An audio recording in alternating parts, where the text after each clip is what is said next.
Confederation Cup pre-match press conference. We have the head coach from Young Africans, Nasruddin Nabi, and the senior player from Young Africans, Zawadi Mawia. Coach, welcome to the press conference. That is the member from the media. They're here.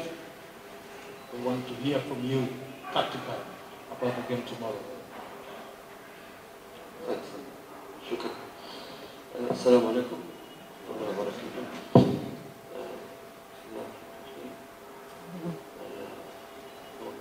Nous souhaitons le bienvenu à tout le monde des médias.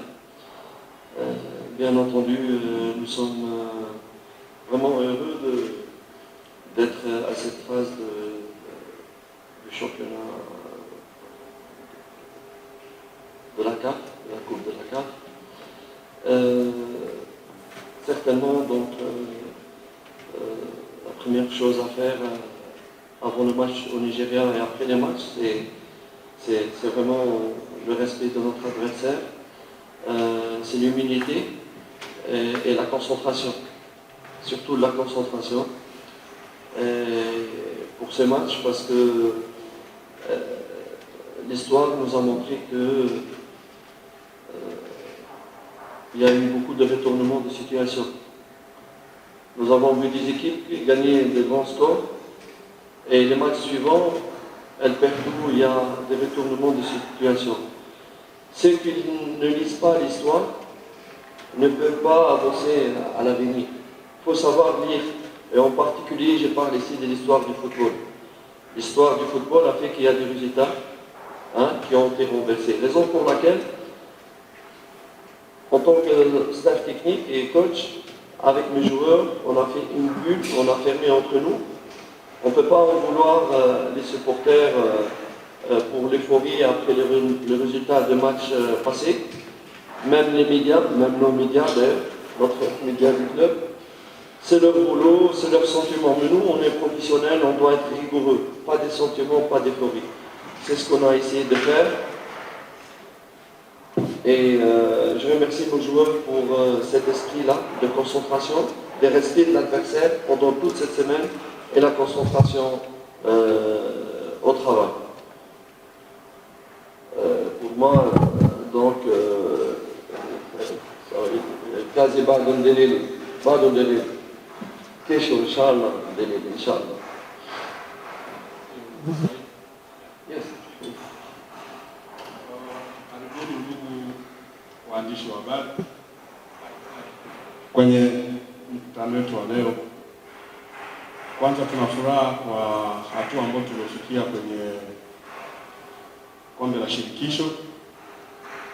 Mimi kwa upande wangu na staff nzima na wachezaji tuko concentrate kwa mechi ya kesho. Tunaendelea kufanya kazi vizuri. Ijapokuwa tumepata matokeo ugenini, lakini sio ndio sababu inaweza kutufanya sisi tusijitume, tusiwe concentrate sababu ya mechi ya kesho. Ukirudi nyuma utakuja kukuta kama mpira una historia. Na historia ya mpira kama hutoifuata, basi wewe utakuwa bado sio mtu wa mpira. Kuna baadhi za timu ziliwahi shinda ugenini kisha nyumbani wakaja wakatolewa. Yote haya sisi tumejifunza sababu ni matokeo ya mpira na tukayafanyia kazi. Nashukuru wachezaji wangu sababu wana hiyo spirit ya kutaka kupata ushindi. Wiki nzima hii toka turudi wako concentrate kufanya kazi, wanajituma mazoezini, wanafanya vizuri, morali iko juu.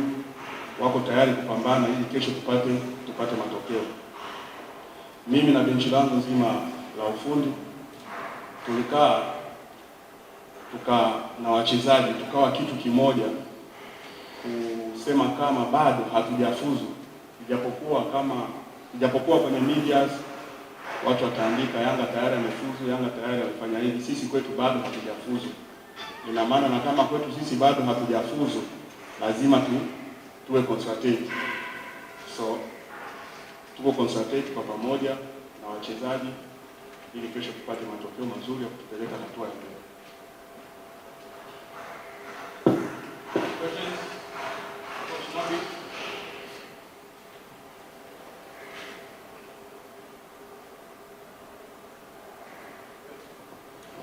Kocha, ni wachezaji gani ambao watakosekana kwenye mchezo wa kesho? Kwa sababu kuna maneno mengine ambayo yanazungumzwa kwamba kuna baadhi ya wachezaji ambao watakosekana ambao ni muhimu sana kwenye kikosi cha Yanga. Ouais. Quels sont les joueurs qui ne seront pas demain, qui ne seront pas au match de demain, parce qu'il y a des rumeurs qui circulent qu'il y a des joueurs très importants de Yanga qui ne seront pas demain, qui ne seront pas à la ligne demain. Tous les joueurs de Yanga sont importants. Wachezaji wote wa Yanga ni muhimu kwa Yanga. Wote wale ambao wamesajiliwa ni muhimu kwa Yanga. Il n'y a pas un joueur de Yanga qui n'est pas important. Hakuna mchezaji wa Yanga ambaye sio muhimu. Vous savez, ma façon de faire et la façon de faire de beaucoup de coachs un peu partout dans le monde, c'est que dans le football moderne, il ne faut pas rester tout le temps sur des noms, les mêmes trucs. Chaque match a ses spécificités. Il y a des moments où les joueurs arrivent au moment important qui ne sont pas en forme. Il y a des joueurs qui sont fatigués, tellement nous avons joué sur 2 années maintenant, vraiment une charge de travail et des matchs très durs. Très durs pour le joueur. C'est normal qu'il y a des joueurs que la forme baisse. Il y a des joueurs qui étaient sur le banc, mais la forme elle revient. Encore une fois, il y a des aspects tactiques, particularités tactiques du match. Il y a un match qui demande ce genre de joueurs et des matchs qui demandent un autre genre de joueurs. Donc, tout cela fait qu'il y a toujours des changements. Il y a souvent des changements. C'est normal puisque l'adversaire il change. C'est normal parce que la forme elle change. Elle est variable. Donc, le choix de l'entraîneur aussi, il est variable par rapport à tous ces variables-là. Vous comprenez? Donc, de nom, non. Si on compte seulement de nom, pour moi, ce n'est pas un paramètre, c'est un paramètre pour les supporters. Vous savez, les jours qu'on met la formation, chacun dit oui, moi je préfère ça qui joue. Ça, c'est pas grave, c'est pour mes fans. Mais pour le staff technique, il doit être responsable. Responsable et pas tenir compte de tout cela, et pas tenir compte des sentiments, et pas tenir compte de noms de joueurs. Ce n'est pas les noms qui jouent, c'est les qualités et la forme du jour qui jouent. Et il faut respecter cela. Je demande à tout le monde de respecter tout cela. Vraiment, on doit évoluer dans notre culture footballistique, ici aussi. En Afrique, en Tanzanie, en Maghreb, partout. Il faut arrêter que les fans discutent pourquoi celui-là il doit jouer, pourquoi il a sorti celui-là. On doit avancer si on veut faire promouvoir notre football. Nitakachokifanya huwa kinafanya na makocha wengine wote duniani, sababu kubadilisha wachezaji kwenye timu ni jambo la kawaida sana, tena sana katika professional football. Kocha anabadilisha wachezaji kutokana na game ambayo iko mbele yake. Labda anaangalia mfumo ambao naenda kucheza mimi, inahitaji wachezaji wa aina fulani. Lazima kuna mabadiliko ambayo itafanyika. Sio kama lazima wale ambao mashabiki mmezoea kusikia majina yao ndio lazima wawepo. Pia tunaangalia na performance mazoezini. Unajua huyu amedrop ama yuko vizuri, anaweza kaingia kwenye mfumo ambao nitakaocheza nao kesho, ama pia hawezi.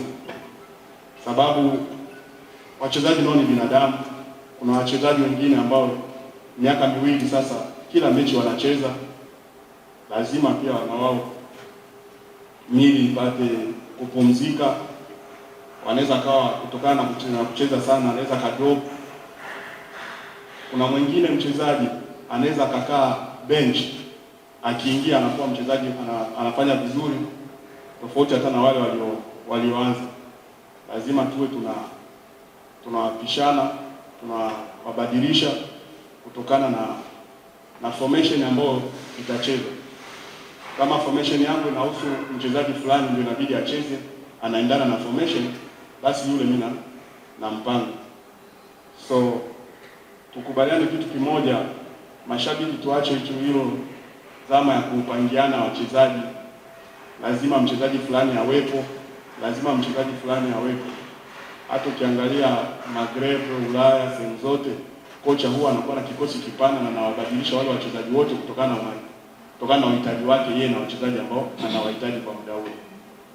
So wale ambao watakuwepo na maana ndio ambao watastahili kucheza, sababu wote ni wachezaji wa Yanga na wanastahili pia kucheza.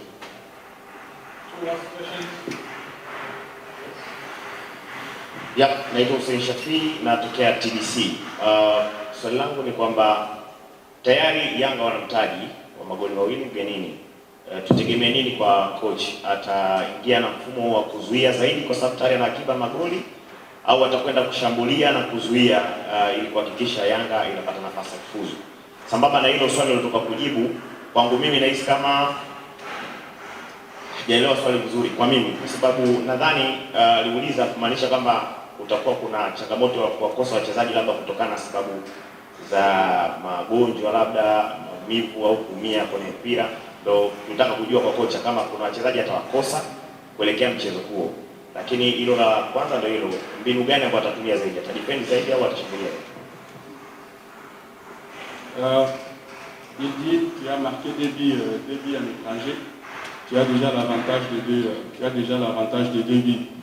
Alors pour le match de demain, est-ce que tu vas jouer tu vas attaquer, ou tu vas jouer défensivement, ou tu vas jouer, tu attaques, tu défends au même moment pour avoir seulement pour avoir le résultat qui sera bon de te faire qualifier. Ou aussi tu as des joueurs qui ne seront pas présents demain à cause de maladie ou comment? Donc je vais, vas-y au fur et à mesure pour que ce soit pas trop long. Moi je parle, si tu permets. Donc on va faire jouer la meilleure équipe possible par rapport au match de demain. C'est-à-dire vraiment par rapport aux spécificités du match de demain. Vas-y. Tutachezesha wachezaji ambao wataendana na mfumo wa mechi ya kesho. Kutokana na mechi ya kesho, wale wachezaji ambao watachaguliwa ndio wataendana na mfumo ambao tutacheza nao kesho. Bon, sa question elle est très intéressante. Vas-y. Swali lako ni nzuri sana. Et je vais vous répondre. C'est très très sensible et très particulier. Vas-y. Ni kitu ambacho kiko particular na très sensible, lakini nitaijibu. Je pense que nous allons jouer équilibré. Nous avons décidé de jouer équilibré. Je ne vais pas rentrer dans les détails. Je ne sais pas si l'adversaire peut toujours comprendre ce que je veux dire. Mais certainement, on va jouer pour ne pas recevoir de but et pour marquer des buts. Tutacheza, ina maana mchezo tutabalance. Tutacheza ili tusifungwe goli na pia tushambulie ili tupate goli. So mchezo utakuwa design hiyo. Si je rentre dans les détails, je ne peux pas dire comment je vais jouer un jour avant à mon adversaire. Nikiingia kwenye details, ina maana nikisema nichambue nitakapocheza nitakuwa kama najiuza siku moja kabla ya mechi kwa mpinzani wangu. Mais l'idée c'est de ne pas prendre de but, c'est de ne pas de marquer. Lakini nia ni kusema tutadefense na tutashambulia. Yote mbili kwa pamoja.